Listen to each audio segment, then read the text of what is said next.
Right, it's fire time. God, look at that temperature. See that? 59 degrees in old money. I'm not cold, mind you, because I've had a bath. Prior to that, I had a pot of tea. It's strange. The last time I drank tea regularly was about 15 years ago. But I've started drinking tea again, and I'm quite enjoying it. In fact, I might make myself another pot. My cousin, back in 2016, with his ex-girlfriend, they made me a bunch of fruit teas, so I ought to have a look at those, see if they're still alright. They probably will be. They haven't got mouldy or anything. But yeah, I'd say the reason I've started enjoying tea again is it's cold, so it warms me up. There is that. But also, not particularly fond of black tea, although I do drink it now and then, with sugar, mind you, or lemon. I have a local dairy, and I think I've mentioned this before, and the milk there is good. So, what better to enjoy your milk with than... Well, I bought some cereal. Wasn't too impressed with that. I don't really like cereal.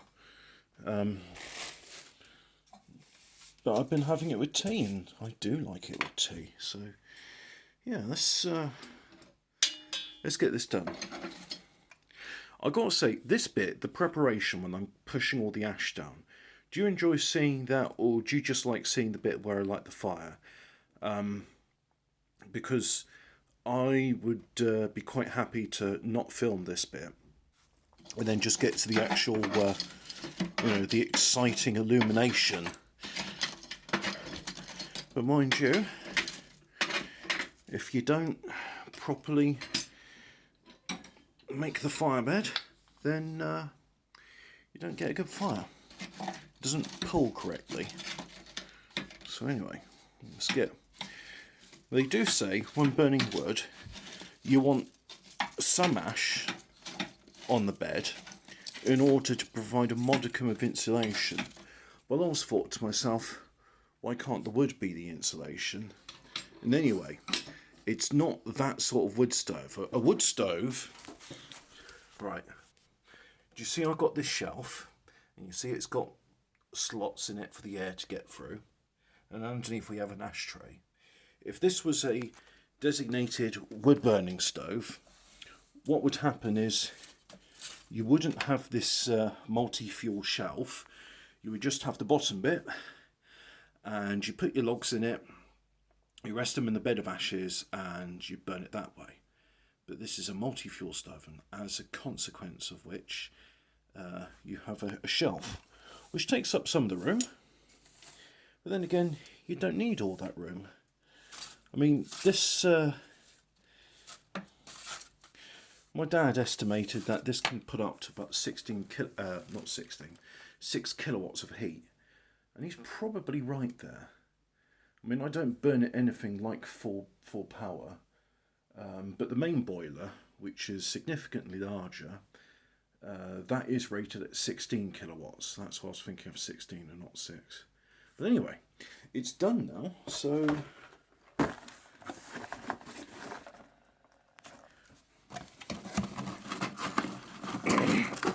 just put that in there like so. And then, you know what? I've got my sawdust brick, so let's split off a bit of sawdust, and it's got the consistency of oatcakes. I'm sort of feeling it. It's like, oh, I'm burning oatcakes. Yeah, why not? God, it smells like a sawmill. I'm not sure if the smell of fresh cut wood and sawdust, and I think it's quite a nice smell. But anyway, let's get this lit. A little bit of fire there. A little bit of fire there. Just keep applying the gas until, there we go, it's burnt a hole through it. There. Fire's lit. Thanks for watching. Bye.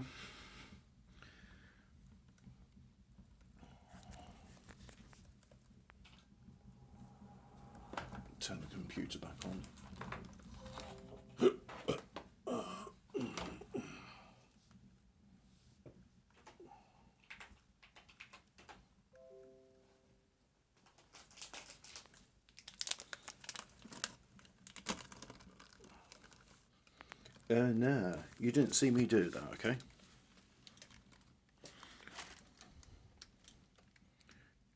Can this... I think... Yeah, that's igniting. Come on. Oh, that's already putting out a lot of heat. So let's have a look there. That thermometer's down on 0. Well, the minimum temperature it shows, I think, is, if we look at this, it's what, 50 degrees or something? So it's not going to go up until that bit exceeds 50. So yeah, just put it back on there. And hey, look, the cardboard's going.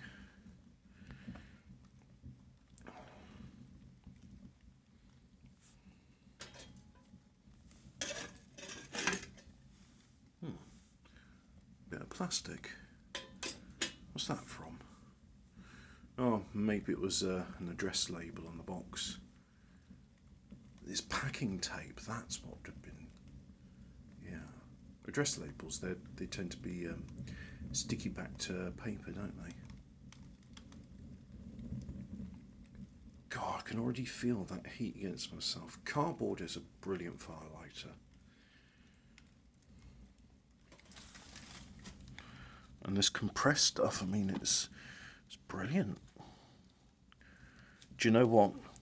I think I'm going to buy more of this, and I'm going to use it as kindling to get the fire going. Because, my God, it puts out a lot of heat. It sure does. Right, I think we're ready for a log. Put a bit more rubbish in there.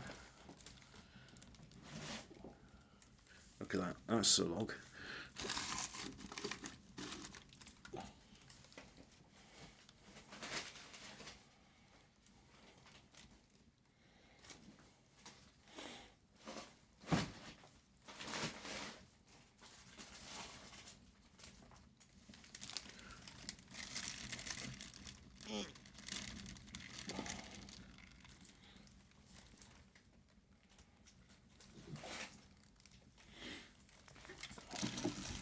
Can I shove another bit of wood in there? Yes, I can.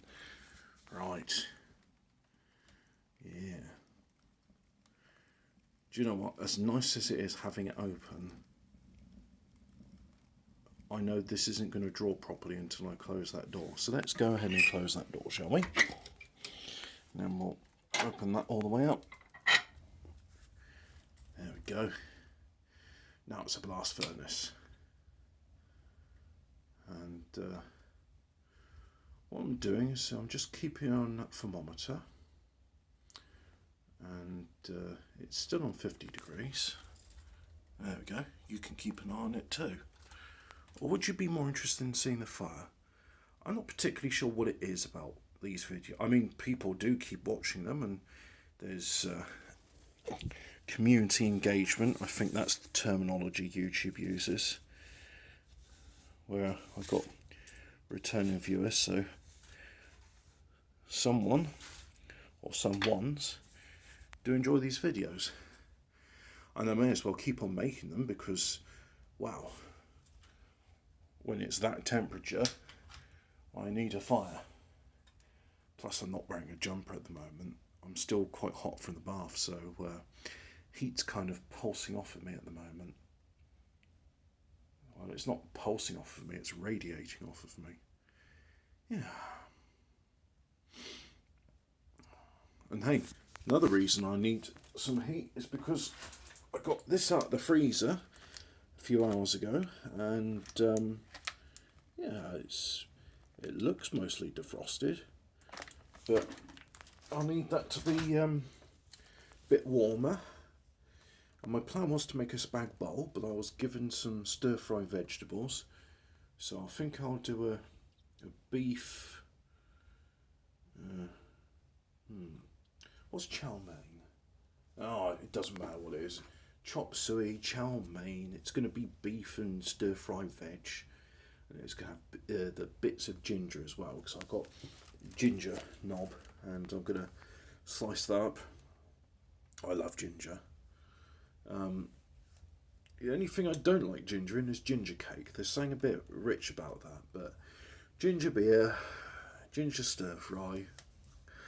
Why don't Chinese shops sell ginger beer? You'd think, considering that ginger is a prominent ingredient in Chinese cuisine, it would be the ideal beverage to have with it. I don't know. Maybe they don't know about it. Maybe the suppliers of ginger beer aren't as popular as lemonade and cola, so it just doesn't get a look in. I was talking with a friend of mine. We were saying if you had £30 for a Chinese, what would you get? And he said he'd get a can of iron brew with his. And I said, well, all the Chinese shops I know, none of them sell iron brew. You can get Sprite, 7-Up or Cola. And some do Fanta. But yeah, maybe it's a northern thing. I do like the 1901 recipe for iron brew, where instead of caffeine, they've got quinine. So you can drink that without staying awake all night. Or you can drink the normal caffeinated one without staying awake all night. It depends how much of a caffeine tolerance you've got. My caffeine tolerance is very little. That's why a pot of tea is enough to wake me up. Oh, I've got some orange juice in the fridge. I ought to have that with my dinner. Yeah. It's one of those freshly squeezed bottles. It's got lots of pulp in it, the way I like it. I get feeling the fibre from the pulp, it buffers the acid somewhat, so it doesn't all go into the stomach immediately, and I like that, because if I was to drink half a pint of orange juice in the meal, it'd be fine. But if I drank a pint of it on its own and it had no pulp, I'd get heartburn.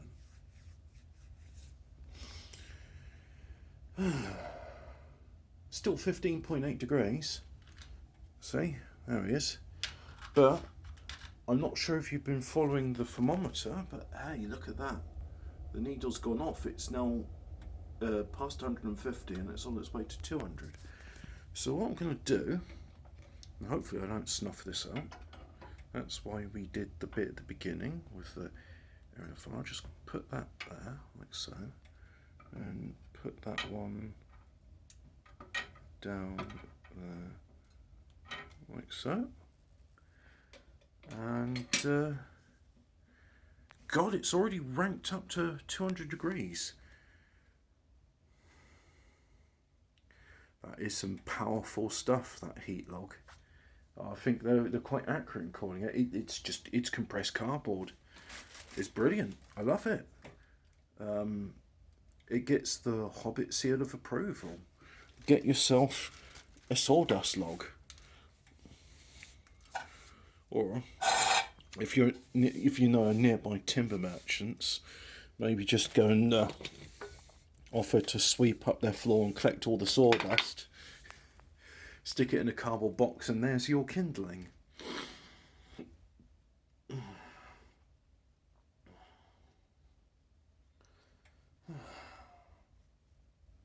Yup. Fire. Good stuff in it. I'm going to warm up. I might have a glass of orange juice now. And then I'm going to have thoughts about making a stir fry, because ginger. Oh, I've got a jar of katsu curry. Not quite the flavour I was going to go for, but sod it, I'll put it in there. Yeah, that'll be good. Yeah. Could always put a bit of vinegar and MSG with it. Yep, can do that. Good fire. Warm. Hey, look at this. It's already gone past 200 and it's getting into the best operation temperature, 250 degrees. Soon be up to 300. That log's just fallen down. Good thing the stove is closed. Right. I think this has gone long enough gone on long enough, hasn't it? If you have been watching this far, thanks for watching. And who was it that said it? Alphabet Cat? Oh yeah, you mentioned about Ben Hur, and there was a bit where the scene was copied in another film. Was it Mad Max or something else? Let me read out the comment, because it's one of those films I ought to watch at some point. So let me just crane my neck over to the computer, and let's just have a look. Where's Alphabet Cat? Alphabet Cat mentioned it in the thing. Goldfinger, the scene when Bond uses the tyre shredding gizmo on the Teddy Masterson's Ford Mustang in the Swiss Alps, also takes inspiration from the chariot race in Ben Hur, when the Roman gladiator tries to do a similar thing to Charlton Heston's Chariot's Wheels. Oh, okay, right. So Charlton Heston's Ben Hur. That makes sense. Right, yeah. Thanks for that. I watched all the James Bonds in one go. I think Roger Moore's my favourite because it's quite goofy. Goofy, but also like good goofy. The music is, I think, brilliant. Sean Connery is a close second favourite. And it's not a criticism of Sean Connery as an actor, because I think, in terms of an actor, he's a better James Bond. It's just it feels like those films were finding their feet. And what's the James Bond with Scaramanga as Christopher Lee as Scaramanga? I was going to say Scaramanga as Christopher Lee. Christopher Lee as Scaramanga. Doctor No. No, it's not. It's the Man with the Golden Gun. I like that film. I really like that one. Just because Christopher Lee's a brilliant actor and I like him in everything I've seen. I haven't seen many films with Christopher Lee in it, but he was even in that Star Wars film. He was Count Dookie. That's a dumb name if I've ever heard one. But even with when he was given an absolute turd of a script like that, he still acts with it. But God, I mean, Christopher Lee is like a master fencer, and he's fighting a bloody muppet. It's like, George Lucas, how could you fumble so hard with that? It's not good. It's really not. Hey ho, never mind, eh? Christopher Lee's a great actor, despite some of the films he's been in. Ta-ra.